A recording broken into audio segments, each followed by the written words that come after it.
Nkwanirizaako nnyo mukwano gwange era gy'osinza okuba ng'otuwuliriza nkutegeeza nti okola ky'amaanyi nnyo okwekuumira ku mayengo gano aga UG Updates TV.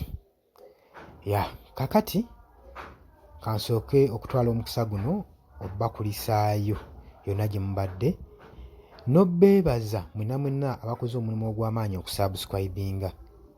Nammwe abajja ne mukomentinga ne mulambika eggwanga ki ekituufu kye mulowooza okusinziira ku ndowooza zammwe, nammwe abasharinze abalayikinze mwenna mbebaza bya nsusso.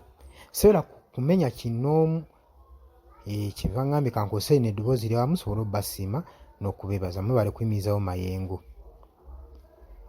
Abali omutala w'amayanja mbaanirizaako nnyo, abali mulirwano wano mu Kenya nammwe mbaanirizaako nnyo.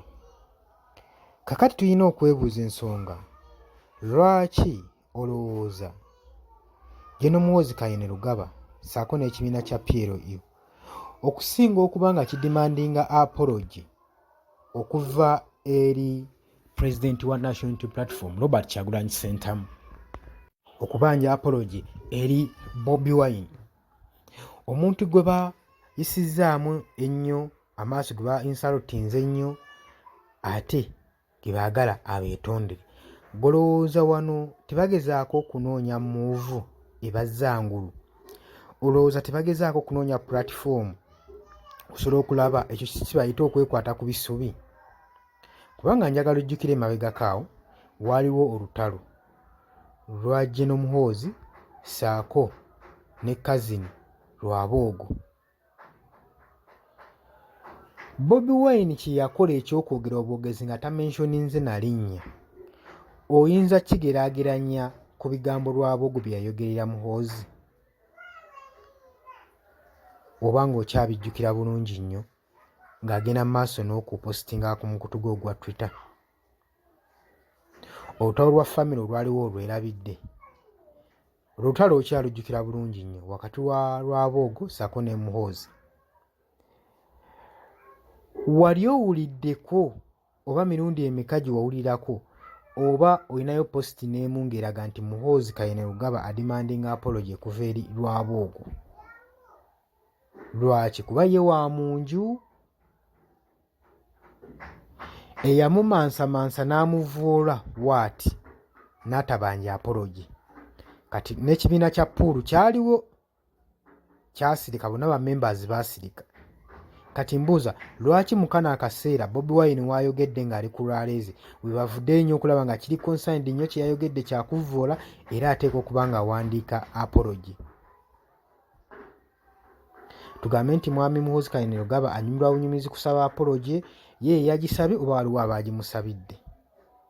Kati ffe tugamba omuntu yenna wabanga Bobi Wine